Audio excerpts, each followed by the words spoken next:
আউযু বিল্লাহি মিনাশ শাইতানির রাজিম বিসমিল্লাহির রহমানির রহিম। আসসালামু আলাইকুম ওয়া রাহমাতুল্লাহি ওয়া বারাকাতুহু। সুপ্রিয় একাদশ এবং দ্বাদশ শ্রেণীর আমার আদরের ছাত্রছাত্রীবৃন্দ, আমার শিক্ষার্থীবৃন্দ, তোমাদের সকলকেই আমার ইউটিউব চ্যানেলে স্বাগত।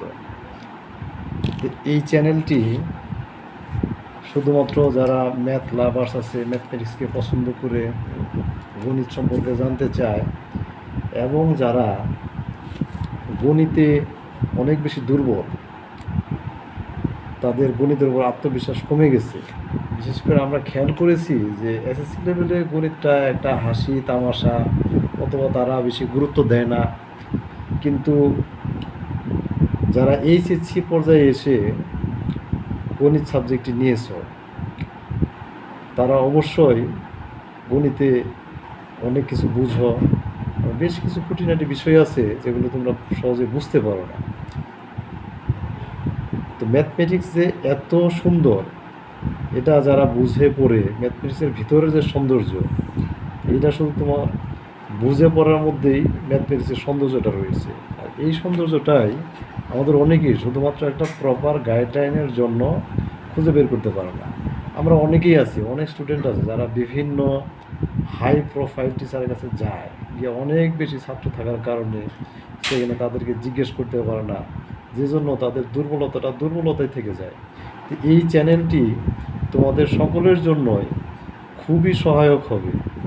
যে গণিতের সূত্র মনে থাকে না অনেকে, সূত্র তো আসলে মনে রাখতে হয় না, সূত্র মাথায় না রেখে সূত্র যদি আমরা কলমের আগায় রাখতে পারি, আমরা তাহলে অঙ্ক করতে গিয়ে শুধুমাত্র 2-3টা লাইন যদি আমরা সাইড নোট হিসেবে করে ফেলি, তা আমরা সূত্র আবিষ্কার করে ফেলতে পারি বা সূত্র তৈরি হয়ে যাবে, একটা থেকে আরেকটা সূত্র আসবে। তো তোমরা যারা আমার এই চ্যানেলটি আজকে দেখতে পাচ্ছ, তোমরা এই চ্যানেলটি অবশ্যই সাবস্ক্রাইব করবে এবং একই সাথে এই চ্যানেলের ফেসবুক পেজটি তোমরা ফলো করবে। আমরা একই সাথে ধারাবাহিকভাবে গণিতের বিভিন্ন সমস্যাগুলো সমাধান করে যাব। এই চ্যানেলটি যদি তোমরা ফলো করো, তাহলে তোমাদের গণিতের দুর্বলতা ইনশাআল্লাহ আশা করি অবশ্যই কাটিয়ে উঠতে পারবে। তো আজকে আর বেশি কথা বলবো না। আজকে শুধু একটা সূত্র আমরা দেখব, যে ত্রিকোণমিতির এই সূত্রটি। তো যারা এইচএসসিতে প্রথম বর্ষে আছো, উচ্চতর গণিত প্রথম পত্র, তা আমার হাতে একটা বই আছে, আমি দেখাচ্ছি এখন। এটা হচ্ছে উচ্চতর গণিত প্রথম পত্র, একাদশ দ্বাদশ শ্রেণী। তো আমরা আজকে শুধুমাত্র ত্রিকোণমিতির একটি সূত্র দেখব। একটি সূত্র থেকে আমরা কিভাবে অন্যান্য সূত্র পেতে পারি তাও আমরা দেখব। তো ধারাবাহিকভাবে আমরা প্রত্যেক চ্যাপ্টারের বিভিন্ন সূত্র এবং অঙ্ক, যেগুলো অনেক বেশি জটিল মনে হয় তোমাদের, সেগুলো আমরা এত সহজে সলভ করে দিব, তোমাদের কাছে তখন মনে হবে যে আসলে গণিত এত সহজ, বা গণিত পড়তে এত ভালো লাগে। তো গণিতের সৌন্দর্যটাই আমি এই চ্যানেলের মাধ্যমে বের করে নিয়ে আসার চেষ্টা করব। তো ত্রিকোণমিতি অংশ, তো উচ্চতর গণিত প্রথম পত্রের, একাদশ শ্রেণীর উচ্চতর গণিত প্রথম পত্রের আমরা এখন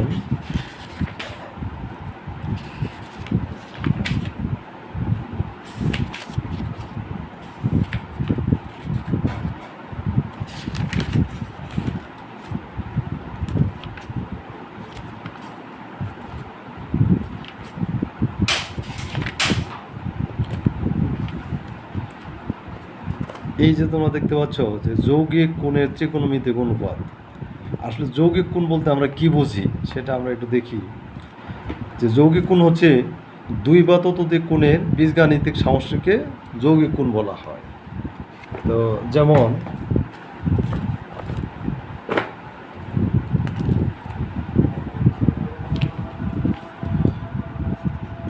এ যদি একটি কোণ হয় এবং বি যদি একটি কোণ হয়, এই দুইটি কোণকে যদি আমরা যোগ করি, তাহলে এটাকেই বলা হবে যৌগিক কোণ।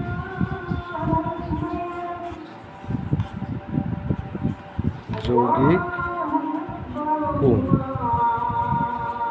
অথবা এ মাইনাস বি একটি যৌগিক কোণ। এই যৌগিক কোণ সম্পর্কিত আমরা আমাদের বইয়ে এই 4টি সূত্র দেখছি। সাইন এ প্লাস বি সমান sine A cos B plus cos A sine B, 2 sine A minus B সমান sine A cos B minus cos A sine B. এই দুটো হলো সাইনের যৌগিক গুণের সূত্র। এরপরে আরও দুটি আছে কজের যৌগিক গুণের সূত্র, cos A plus B equal to cos A cos B minus sine A sine B. আর দ্বিতীয় হচ্ছে cos A minus B equal to cos A cos B plus sine A sine B. তো এই যৌগিক কোণের মূল সূত্র হচ্ছে 4টি। এই 4টি সূত্র থেকে আমরা ত্রিকোণমিতির অন্যান্য সমস্ত সূত্র বের করার চেষ্টা করব। তো আমরা যদি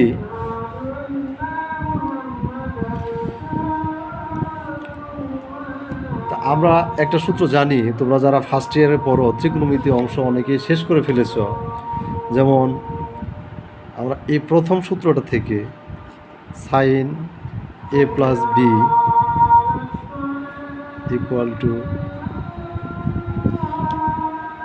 sign A cos B plus cos A sine B. তো প্রথমত কথা হলো যে এই যৌগিক কোণের প্রয়োজন ত্রিকোণমিতি কেন হলো, কেন এ প্লাস বি আকারে লিখতে হবে, কেন এ মাইনাস বি আকারে লিখতে হবে। তো তোমরা জানো যারা এসএসসিতে ত্রিকোণমিতি পড়েছ, আমরা 5টি আদর্শ কোণ পড়েছি। তো 5টি আদর্শ কোণের মধ্যে হলো প্রথমটি হলো 0 ডিগ্রি, দ্বিতীয়টি 30 ডিগ্রি, তৃতীয়টি 45 ডিগ্রি, চতুর্থ 60 ডিগ্রি এবং পঞ্চম 90 ডিগ্রি। তা আমাদেরকে ত্রিকোণমিতিক যে 6টি অনুপাত আছে, সাইন অথবা কজ, ট্যান, এর সাথে সাইনের বিপরীত অনুপাত কোসেক, কজের বিপরীত অনুপাত সেক, ট্যানের বিপরীত অনুপাত কট, এই 6টি অনুপাতের সাথে যে কোনো এই 5টি আদর্শ কোণের মান যদি আমাদেরকে বের করতে বলে, আমরা এগুলো এসএসসি পর্যায়ে মুখস্থ করেছি। যেমন sine 30 degree equal to half. কিন্তু আমাকে যদি সাইন 75 ডিগ্রির মান বের করতে দেয়, আমি সাইন 75 ডিগ্রির মান মুখস্থ জানি না। যদিও বর্তমান সময়ে ক্যালকুলেটরের মাধ্যমে সাইন 75 ডিগ্রির মান বের করা যায়, কিন্তু ক্যালকুলেটরের মান তো আর আমরা পরীক্ষার খাতায় দেখাতে পারবো না। পরীক্ষার খাতায় কিভাবে বের করা যাবে? তো এটাকেই আমরা যদি এই 75 ডিগ্রিকে যদি আমরা এই 5টি আদর্শ কোণের যে কোনো কোণের যোগফল বা বিয়োগফল রূপে যদি আমরা লিখতে পারি, তাহলে খুব সহজেই এই মানটা বের করতে পারি। যেমন সাইন 75 ডিগ্রিকে আমরা লিখতে পারি 45 ডিগ্রি প্লাস 30 ডিগ্রি। এই যে এখানে 75 ডিগ্রিকে আমরা 2টি কোণের সমষ্টি রূপে লিখেছি। এটাই হয়ে গেছে সাইন এ প্লাস বি। তো এখন আমরা যদি এই 45 ডিগ্রিকে এ মনে করি এবং 30 ডিগ্রিকে যদি বি মনে করি, তাহলে এই যে আমাদের সূত্রটা ছিল সাইন এ প্লাস বি, এই সূত্র অনুযায়ী আমরা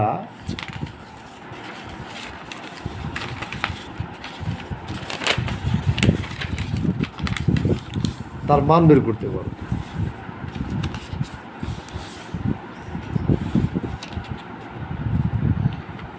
তো sine 45 degree plus 30 degree equal to sine 45 degree cos 30 degree plus cos 45 degree sine 30 degree. এটা হলো সেই সূত্র অনুযায়ী যে আমরা পড়েছিলাম যে sine A cos B plus cos A sine B. তো এখানে এই 45 ডিগ্রির এটা আমরা এ বিবেচনা করেছি এবং 30 ডিগ্রিকে বি বিবেচনা করেছি। তো এই বিবেচনা করে এই সূত্রটি অনুযায়ী আমরা এই যেটা লিখতে পেরেছি, তো সূত্রটি আমি এখন মুছে দিলাম। তাহলে এইটুকুর মান এখন আমি আবার এসএসসি পর্যায়ে শিখেছি, সাইন 45 ডিগ্রি, কস 30 ডিগ্রি, কস 45 ডিগ্রি, সাইন 30 ডিগ্রি। যেমন সাইন 45 ডিগ্রির মান হচ্ছে 1/√2 ইন্টু কস 30 ডিগ্রির মান হচ্ছে √3/2 প্লাস কস 45 ডিগ্রির মান 1/√2 এবং সাইন 30 ডিগ্রির মান হচ্ছে হাফ। তাহলে এই যে আমরা মানগুলো বসিয়ে ফেললাম, এটাই হয়ে গেছে তোমার সাইন। আমরা যা বের করতেছিলাম আর কি, প্রথমেই যেটা ছিল আমাদের সাইন 75 ডিগ্রির মান এইভাবে বের করা যাবে। এই জন্যেই যে মানগুলো আমরা আদর্শ মানের মাধ্যমে বের করতে পারি না, তাদেরকে বের করার জন্য, সেই মানগুলো বের করার জন্য এই যৌগিক কোণের ত্রিকোণমিতিক অনুপাত সূত্র প্রয়োগ করতে হয়। তা আজকে আমরা এই পর্যায়ে একটি সূত্র দেখব যে কিভাবে, যেমন আমরা এই সূত্রটি sine a plus B equal to sine a plus B equal to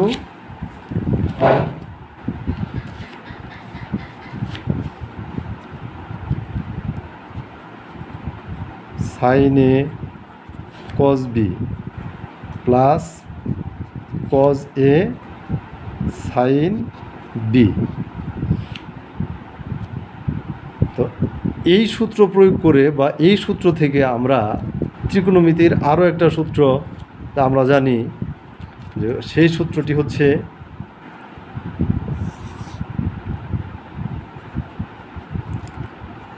sign 2a সমান 2 sine a into cos A. এই সূত্রটা আমাদের মুখস্থ করার কোনো প্রয়োজন নাই। আমরা যদি এই যে প্রথম যে সূত্র দেখেছি, একদম ইন্টারমিডিয়েটের ত্রিকোণমিতির প্রথম যে সূত্র, যৌগিক কোণের প্রথম যে সূত্র সাইন a প্লাস বি সমান সাইন a কস বি, যদি আমরা এখানে এই বির জায়গায়, এই বির বদলে যদি আমরা এ বসাই, এই সূত্রটিতে যদি আমরা বির বদলে এ বসাই, তাহলে কি পাবো? সাইন, আমরা যেহেতু এই সূত্রটিকে বের করব, এটা একটু বক্স করে দিলাম। আমরা এই মূল সূত্র থেকে বির সমান এ বসাবো, অর্থাৎ বির বদলে এ বসাবো। যেখানে সূত্রটিতে বি আছে সেখানে আমরা এ বসাবো।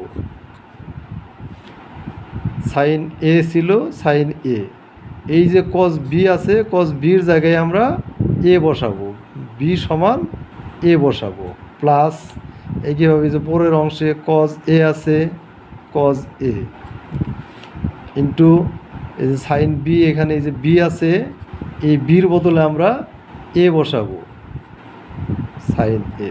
তাহলে আমরা কি পাই? সাইন এ প্লাস এ সমান চিহ্নের বামে আসে সাইন এ প্লাস এ, এ আর এ যোগ করলে হয়ে যায় 2a সমান sine A cos A, sine A cos A plus এখানেও আমরা দেখতে পাচ্ছি cos A into sine A, তার মানে এটাকেও আমরা লিখতে পারি sine A into cos A. তাহলে সমান চিহ্নের ডান দিকে আমরা দেখতে পাচ্ছি sine A into cos A, এটাও sine A into cos A, তাহলে এই দুইটাকে যোগ করলে হয়ে যাবে 2 সাইন এ কজ এ। তো সুতরাং আমরা লিখতে পারি সাইন 2a ইকুয়াল টু, যোগ করলে আমরা যা পাই 2 সাইন এ কজ এ। এটা হলো এই যে এই সূত্রটা, এটা ত্রিকোণমিতির একটা বিশেষ গুরুত্বপূর্ণ সূত্র, যে সূত্রটা ছাত্রদের বেশিরভাগ সময়ই মনে থাকে না, যে সাইন 2a সমান কত। অথচ এই সূত্রটাই আমরা, আমাদের যে মূল সূত্র, সেই মূল সূত্রে বির বদলে এ বসিয়ে আমরা সেই সূত্রটা পাই। একইভাবে আমরা আরও অনেক সূত্র বের করতে পারবো। গণিতের প্রত্যেকটা অংশ, গণিতের যে অংশগুলো রয়েছে তোমাদের একাদশ এবং দ্বাদশ শ্রেণীতে, সেগুলো হচ্ছে বীজগণিত, জিওমেট্রি, ট্রিকোনোমেট্রি, ক্যালকুলাস এবং বলবিদ্যা ও বিচ্ছিন্ন গতি। প্রত্যেকটা অংশ মানে এত বেশি সহজ এবং গণিত এত বেশি মজার, সেটা তোমরা আমাদের এই চ্যানেলটা যদি ভিউ করো এবং আমাদের ফেসবুক পেজ যদি ফলো করো তাহলে বুঝতে পারবে। এবং গণিতের আরও মজার মজার সূত্র যদি আমরা দেখতে চাই এবং গণিতের জটিল সমস্যাগুলো যদি খুব সহজে সমাধান করতে চাই, তাহলে আমাদের চ্যানেলটি দয়া করে সাবস্ক্রাইব করো এবং এই চ্যানেলের সাথেই থাকো। আজকের মতো আমাদের এই ক্লাস শেষ করছি। ইনশাআল্লাহ পরবর্তীতে আমরা আরও অনেক জটিল বিষয়গুলো সহজভাবে উপস্থাপন করে নতুন ভিডিওতে আসব। ততদিন সকলকে আল্লাহ তাআলা ভালো রাখুক। আল্লাহ হাফেজ।